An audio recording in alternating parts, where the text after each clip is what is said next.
Sobrang surreal na moment na to for me. I've waited for this moment my whole life. Tutuwa lang talaga ako para sa little Bianca na nangarap. I'm so proud of her and dumating. Maraming salamat po sa mga taong naniwala po sa akin.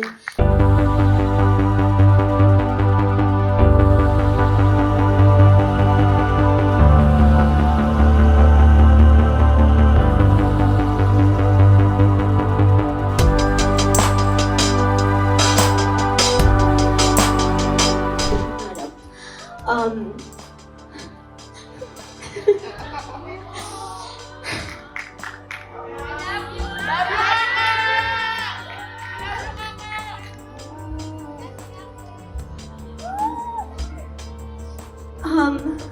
sobrang surreal na moment na to for me.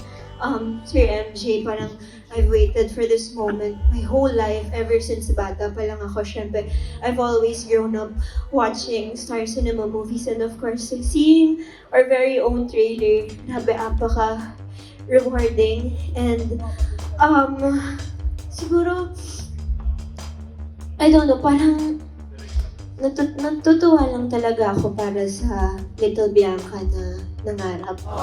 I'm so proud of her and dumating kasi ako sa isang point ng buhay ko. Syempre, alam ng karamihan before PBB na hindi ko alam kung para sa akin ba yung mga pangarap ko.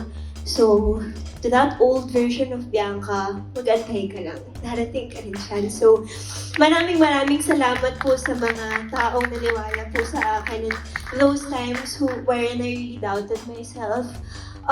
Star Cinema has been there for me since day one. Sabay sila nangarap kasama ako and through thick and thin, they've always been there for me. So maraming salamat po to Sir Chris Rasman, of course, Tito Cory, Sir Carlo, of course, Direk May was my first director ever.